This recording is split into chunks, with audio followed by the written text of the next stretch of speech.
not a video I really want to make, but I need to get this off my chest. My nana's got Alzheimer's.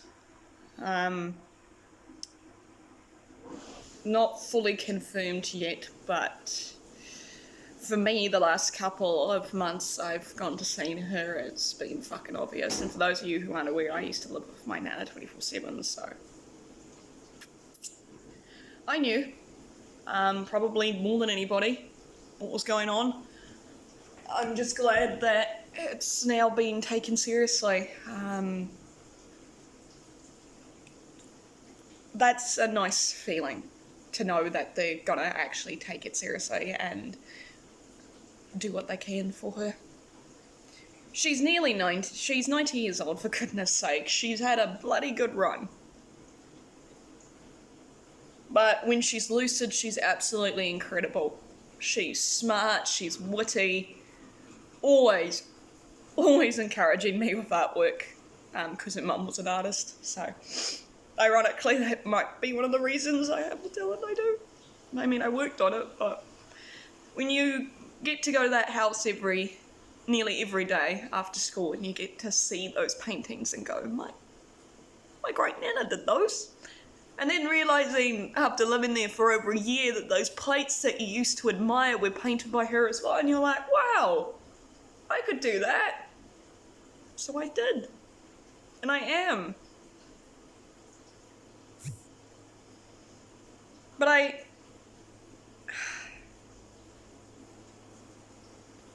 I'm already grieving her because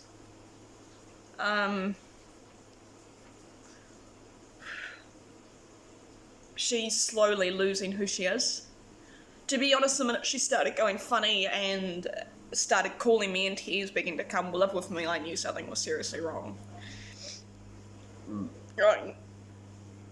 I've known from the get-go what was happening, and I was secretly hoping it might have been to do with the stroke she's had in the past.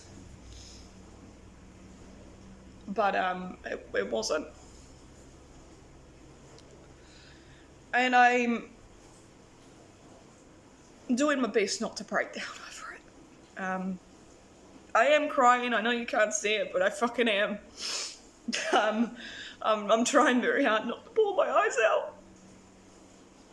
I'm always the stoic, strong one. And it's the joys of emotional dysregulation, is that I know how to keep my emotions down. Bottle them up and not express the pain I'm in with my leg, with anything, you know. It's always like, oh, well, that happened, you know. Bruised my finger yesterday, hurts, oh well, strap it up, move on, get going with life, you know. She was one of the main inspirations to start YouTube in the first place, because she sort of just said to me, Brooke, live your life. When I would be struggling with my mental health, it'd be her I went to. She didn't fully understand it, that wasn't around in her day, you know, everybody just kind of swept it under the rug and went la la la, you know. When I came out as asexual, she was one of the only supportive people. Didn't say I'd be lonely. She told me, you're gonna have to surround yourself with some pretty cool people, and I said, yeah, and I will. She was the proudest when I moved house. I mean, my dad was proud, of course, but Nana knew more than anybody what it meant to me to have this place. She gets so excited when I come over. Oh.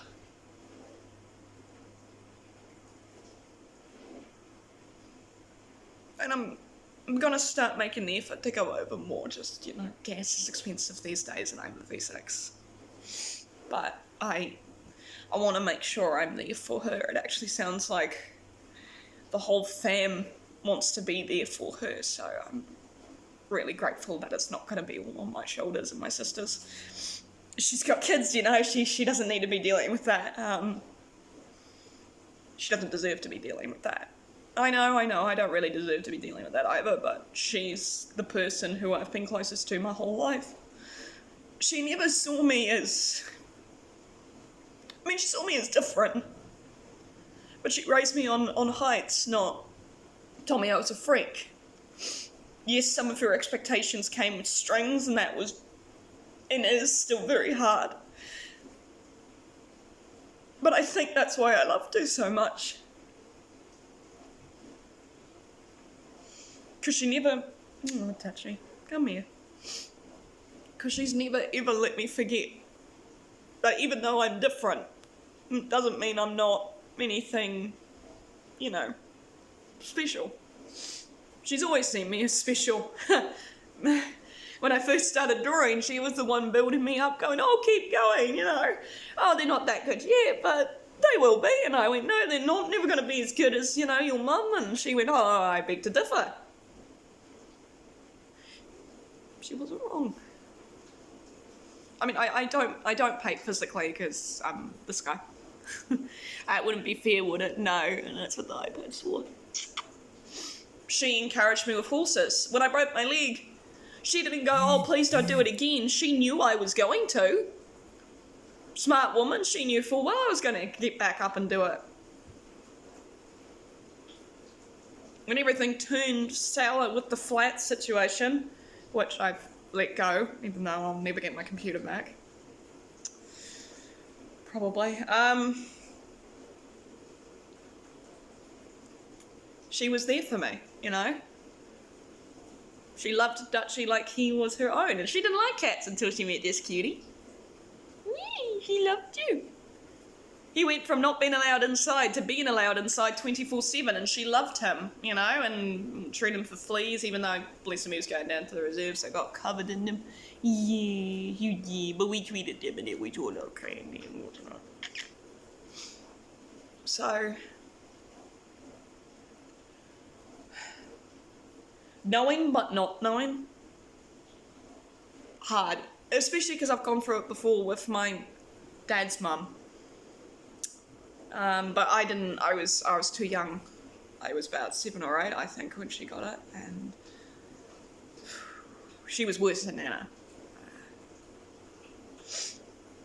I wasn't allowed to see her because she went completely cuckoo, Cocoa Pups, But Nana's still there, still knows my name, which is lovely, Doesn't think I'm doing okay, so I need to man up and give her a call and go, I'm alright, everything's good, things are great. Things are a little hard, but I knew that coming into this journey of getting my own place, that it was going to be a bit of a difficult thing, but, I make it work, don't I? And honestly, I've never been happier. I mean, I'd love to get back to YouTube, because now it's, the drive's for her. I want to get it to 1,000 subscribers before she goes. If I can, I'd love to be able to tell her that and go, look what I did. I've made it. I've done it. I went to my first markets, and going, look, Nana, my art's selling.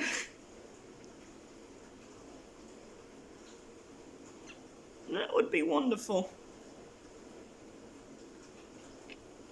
I don't know how I'm going to do that, but I'm going to make it happen for her, This journey's never just been about me. Truth be told, it started as, wouldn't it be great if I could get to 100 subs, didn't expect to get to nearly 500, and I'd like to think if I could do it every day again, and want to get back on Twitch and all that, I have to start completely again when it comes to all the material and stuff, so I could in theory set up a GoFundMe. I've never liked asking for help, but I think I do need it, I'm going to go back to counselling over this. There's no way I'm going to cope with this on my own.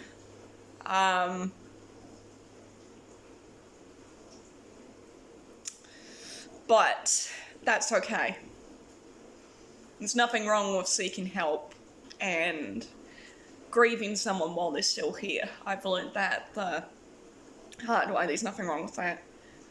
But I wanted to come out and tell you guys, because my nana's, no, she hasn't been a big part of this YouTube channel, like on the channel, behind the scenes, she's been one of the main drives. You know, when I was living at her place, she'd be the one knocking on the door when I was recording, bringing me in a cup of coffee, going, oh, I'm so sorry, and then disappearing. I actually still have the original videos somewhere on Google Drive, so maybe I'll find all the times she walked in, so you guys can see her. But I think I'm gonna start making some memories with her, taking videos and stuff, and gonna go try and see her once a week if I can. I think that would be nice if I could. She has joked around and said once a month, but well, we'll see. If she wants me every fortnight, I'm coming every fortnight. I'm gonna be there for her. It's incredibly hard, but it's one of the things about being 28 years old, is that I get to choose my battles and my fights and what I want to expose myself to with my CPTSD, and I'm proud to say I'm going to be there for my nana. I love her. It's just going to be a really hard journey though, and I do wish I could be back on full time so that I could talk about it all. I have some really uplifting news too, but I thought this was important. Just because I know a lot of people go through dementia and Alzheimer's with their family members, and I just wanted to say you're not alone. Talk about it with your friends, give yourself distraction. You don't always have to be involved with it. You're allowed to walk away and have a break and say it's hard. There's nothing wrong with that. It is hard. And just know that I'm rooting for all of you who've stuck with me, who've been here through thick and thin, to follow your own dreams and chase them and not be ashamed to just go out and get what you want. This world's hard enough, right? And we only get one chance on this crazy trucking merry-go-round that is life, right? So we may as well live every single moment and have a blast with it. So, get living, folks. And I hope to see you guys very soon. I think I will post this because it's healing for me. And we have such an amazing supportive community, and that's down to all you guys, so seriously, thank you. And I'll see you guys in the next video. Ka kite anō, guys. I really do love you all so much.